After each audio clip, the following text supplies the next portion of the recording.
Fala galera, para quem não me conhece, eu sou o professor Mena, sou delegado de Polícia Civil do Rio de Janeiro e professor de Direito em vários cursos preparatórios para concurso público. O nosso tema de hoje envolve ato administrativo. Então, os atos administrativos que possuem alguma espécie de vício, de ilicitude, de ilegalidade, eles podem, em alguns casos, serem corrigidos.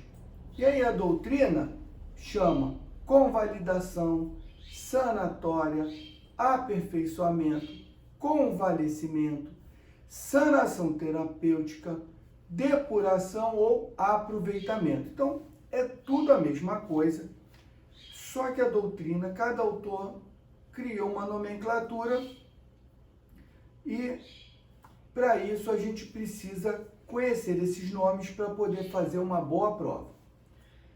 Beleza, então vamos lá.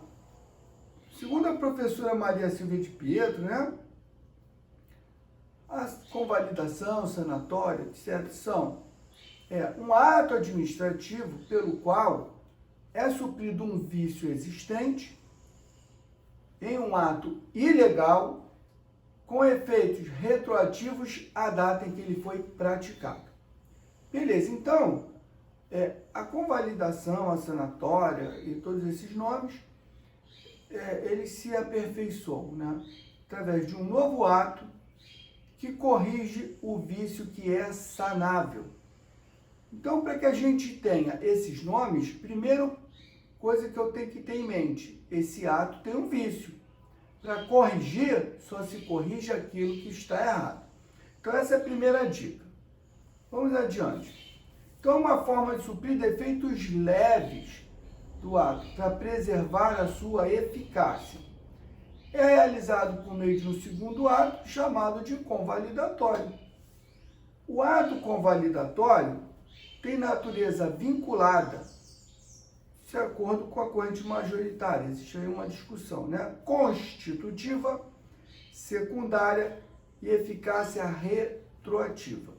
Vamos pegar um gancho rapidamente e vamos falar de efeito ex nunc e efeito ex tunc, já que está aqui. Bom, primeiro pensar assim, eu tenho ex nunc e ex tunc, são os dois nomes que caem na sua prova.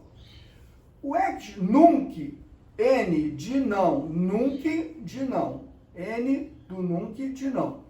O N de não é o que não retroage. Por exclusão, o ex tunc é o que retroage. Beleza, agora vamos tecer um raciocínio para a gente não errar e entender isso. Por que o ato que tem vício, o efeito ex tunc, é retroativo? Muito simples, meus amigos. Veja bem, se o ato nasceu com vício, se o ato tem uma ilegalidade, uma ilicitude, ou a anulação que vai extinguir esse ato, ou a convalidação que vai corrigir o vício, ele tem que retroagir, tem que voltar até a data que o ato foi praticado, ou para corrigir o vício na origem, ou seja, na data que ele foi praticado, que é o nosso caso, a convalidação, ou no caso da anulação, ela volta à data que o ato foi praticado, para quê? Para retirar todos os efeitos que foram produzidos ilegalmente. Então, agora a gente compreende porque anulação e convalidação retroagem, para buscar lá na origem, ou extinguir os defeitos quando é anulado, ou corrigir os defeitos na origem, lá atrás, retroagindo, quando eu vou convalidar o ato. Beleza, vamos adiante. A convalidação é feita, como regra, na maioria dos casos, por iniciativa da administração. Mas existem casos em que o ato dependa da manifestação do administrado, daquele a que se destina o ato. Está lá na Maria Silvia de Pietro, vamos te dar um exemplo, esse é o pulo do gato. Então essa questão, se cair na prova, galera, vai derrubar 80%, 90% dos candidatos que estão bem preparados. Então vamos supor uma situação hipotética, né? O servidor, e aí vamos pegar um gancho aqui, da Lei 8.112, mas pode ser outros estatutos, não tem problema, a ideia também serve. Então, o exemplo da posse do servidor. A posse é um ato bilateral. Por que bilateral? Porque a administração nomeia e convoca o nomeado para tomar posse. A posse é um documento que ele está te entregando o seu cargo. Ok, então o documento de posse está pronto, já está assinado, está tudo beleza. O que falta para que esse ato possa completar o seu ciclo de formação, possa estar apto a produzir efeito? Falta o nomeado comparecer para receber a posse, para tomar a sua posse. E aí vamos imaginar que o aprovado nomeado não compareça. E naquela confusão de tantos nomes, suponhamos que o servidor responsável por encaminhar para o Diário Oficial a lotação daquele agente, porque a sequência é nomeação, depois vem a posse e agora vamos entrar em exercício. Para você entrar em exercício, você tem que ter um lugar para trabalhar, um órgão de lotação. E é isso que a gente vai chegar a essa conclusão. Aí publica no Diário Oficial que aquele servidor vai trabalhar numa determinada unidade. Ok. Só que como que ele vai trabalhar naquela unidade se ele não tomou posse? No caso da Lei 8.112, o cargo continuou vago, porque a investidura ocorre com a posse pela Lei 8.112, que é o Estatuto da União. Então, como o cargo está vago, como é que vai tomar posse? E aí, o que acontece? O chefe imediato, lá o superior hierárquico, vai chamar esse servidor, vai puxar a orelha dele, vai dar uma enquadrada nele e falar: cara, tu tá maluco? Como é que você publicou lotação de alguém que não tomou posse? Isso aí vai dar maior confusão. Aí ele liga pro cara. Fala: aí, amigo, tudo bem? Tudo bem, aqui é o fulano aqui do setor administrativo, onde você foi convocado para tomar posse. Pô, cara, o que aconteceu? Tu não veio tomar posse, pô, tu passou num concurso, pô, você conseguiu um fato inédito, porque muitas pessoas têm certa dificuldade, é uma luta danada, você conquistou, não joga fora não. O cara, pô, é mesmo? É, cara, se você não quiser, tu pode depois pedir exoneração, experimenta, conquista a vaga que você obteve aí com sucesso, através do seu esforço. Ah, então maneiro. Aí o cara vai lá, convencido pelo servidor, assina e toma posse. Ah, então nesse momento, o ato de lotação que era ilícito, que era ilegal, que tinha um vício, agora foi corrigido, foi convalidado porque o administrado, ou seja, o nomeado, o destinatário daquele ato foi lá e tomou posse. Então corrigiu um vício que não dependia da iniciativa da administração pública. Então vejam bem, a maioria dos atos, quase que a totalidade, quem convalida é a iniciativa da administração e não dos administrados. Mas nesse caso, em casos excepcionais, é possível a convalidação ser feita por um agente externo que não seja administração, conforme coloca aqui a professora Maria Silvia. Então, ó, gente, fica essa dica. Não jogue fora essa informação, porque ela vai ser útil na sua prova. Beleza, vamos continuar. De acordo com o professor Alexandre Maza, existem atos que não podem ser objeto de convalidação, porque existem vícios em determinados lugares, em determinadas situações, que não autorizam, que não pode ser convalidado. Então, eu te deixo uma dica. Essas 9 hipóteses aqui, você tem que ir para a sua prova sabendo isso. Porque o examinador, gente, é maligno. Ele está em casa agora pensando como é que ele vai te derrubar. E aí ele vai elencar uma dessas aqui para pegar o candidato bem preparado, desavisado. Então vamos falar, vamos passo a passo. Vício no objeto, vício no motivo, vício na finalidade. Esses daqui basta memorizar, não tem muito o que a gente explicar, né? Vício, por exemplo, na finalidade, vício na finalidade é desvio de finalidade. Desvio de finalidade não tem como convalidar. Beleza. Vamos ver o quadro. pugnado perante a administração ou perante o judiciário. Vamos entender. Suponhamos que um determinado ato seja questionado num processo administrativo. E aí o que acontece? Para a gente entender a ideia, eu tenho um ato impugnado em que está processando, está sendo avaliado pelos superiores hierárquicos sobre a legalidade ou não. Então, como é que funciona? Bom, se já tem um processo administrativo tramitando nas instâncias superiores para avaliar se é legal, se é ilegal, não mexe, deixa agora ser decidido no âmbito administrativo pelos superiores hierárquicos. Da mesma forma, se existe uma ação judicial impugnando aquele ato, vamos aguardar uma decisão judicial para que o magistrado, o juiz, diga se é legal, se é ilegal. Daí, o professor Alexandre Maza dizer que não pode mexer, não pode ainda convalidar. Vamos 5. Vício de competência ou na forma quando insanáveis.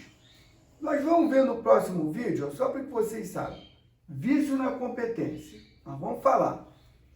Como regra, o vício na competência convalida. Mas existem algumas hipóteses de que ele não convalida, nós vamos ver no próximo vídeo. E o vício na forma quando insanáveis. O elemento forma, ele está muito ligado à formalidade do ato. Só que muitas vezes não se tem como corrigir aquela formalidade, daí quando insanáveis. Porque geralmente competência e forma convalida. Só não convalida quando tiver presente a palavra insanáveis. Beleza. Vamos ver a outra. 6. Vício estabilizado pela prescrição ou pela decadência. Beleza. Não vamos entrar no mérito qual é a diferença de prescrição e decadência, que elas existem, mas a ideia que se traz de prescrição e decadência é a perda do direito. Perda do direito, por exemplo, de punir pela administração pelo decurso do tempo, ou perda do direito do administrado de impugnar um ato pelo decurso do tempo. Então, prescrição e decadência estão ligados à perda do direito e intimamente ligados pelo decurso do tempo. Ou seja, passado um período, se não tomar iniciativa, perde-se o direito de tomar essa iniciativa. Ou seja, o tempo estabiliza as relações jurídicas, conforme a gente aprende no princípio da segurança jurídica. 7.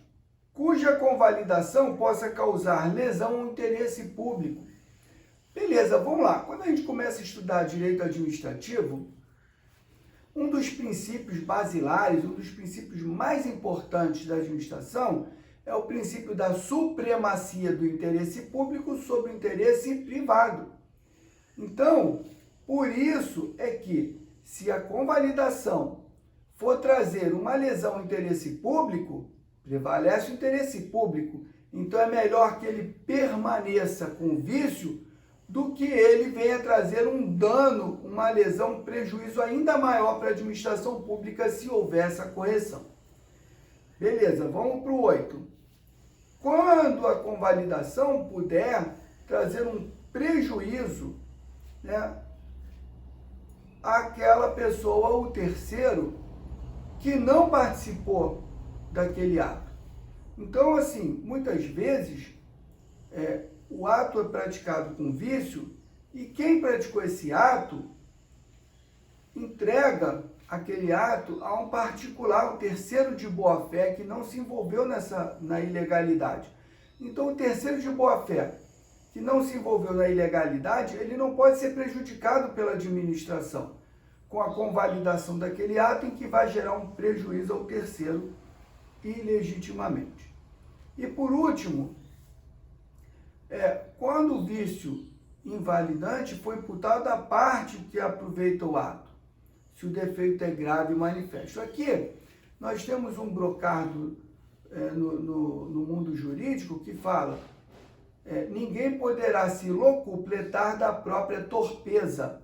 Ou seja, se aquela pessoa que se beneficiou do ato, foi ela quem, por exemplo, apresentou um documento falso, foi ela quem induziu a administração a errar e por isso a administração praticou um ato ilegal, ele não pode se favorecer da própria torpeza. Uma vez identificado o vício, esse ato tem que ser anulado e não convalidado para favorecer aquele que trouxe a ilegalidade do ato. Ele que fez com que a administração errasse. Então, nesse caso, é grave, é manifesto e ele não pode se locupletar da própria torpeza, ou seja, ele de má fé, ele induziu em erro a administração e não pode continuar colhendo o benefício daquele ato. Beleza, vamos agora falar aquelas hipóteses, né, que o professor Marcelo Alexandrino e Vicente Paulo trazem, dizendo que o vício do elemento competência, muitas vezes, não pode ser convalidado. Em alguns casos, normalmente, competência convalida. E aí ele fala, no excesso de poder, nem sempre obriga a anulação. O vício da competência admite convalidação, essa é a regra. Mas, exceto em alguns casos, quando for em razão da matéria ou competência exclusiva. Então, quando ele envolve a competência em razão da matéria, eu trago aqui um exemplo. Imaginamos que o ministro da Saúde vai praticar um ato do ministro da Fazenda. É completamente alheio. É um alienígena naquela pasta. Então, não tem como convalidar. Nesse caso, por quê? Porque aquela matéria que está sendo tratada afeta outro agente de outra pasta completamente diferente. Não tem como se conciliar essas competências. Beleza. E a outra hipótese é competência exclusiva. Quando ela é exclusiva, só ele pode, então, como regra, essa também não convalida. Beleza. E aí, o professor Alexandre Maza traz aqui também uma classificação que possui 3 modalidades da convalidação da sanatória voluntária. Se ela é voluntária, é porque a administração voluntariamente toma a iniciativa para corrigir um vício sanável. Ratificação. Ratificar é confirmar. Então, suponhamos aqui uma situação hipotética, que um subsecretário, por exemplo, tenha assinado um ato que era do secretário. E aí o secretário, verificando que ele assinou um ato que não era a competência dele, o secretário pode muito bem assinar junto. No momento que ele confirma, ratifica, o que não tinha assinatura dele agora tem. Agora ele confirmou, ele ratificou o ato. A reforma, ele elimina a parte viciada e mantém a parte boa. E aí, como nós falamos, é um outro ato que aproveita a parte boa e elimina a parte viciada. A conversão administrativa é basicamente a mesma coisa, né? Transforma um ato com vício de ilegalidade, aproveitando o válido, e com um novo ato, ele aproveita o bom e elimina, substitui o que estava com vício. Agora vamos ver, sanatória não voluntária. Não voluntária porque não é iniciativa da administração. E aí eles trazem também como fato sanatório. Como fato sanatório, a gente entende assim, é um fato, é um fenômeno que ocorre e que corrige, estabiliza o ato.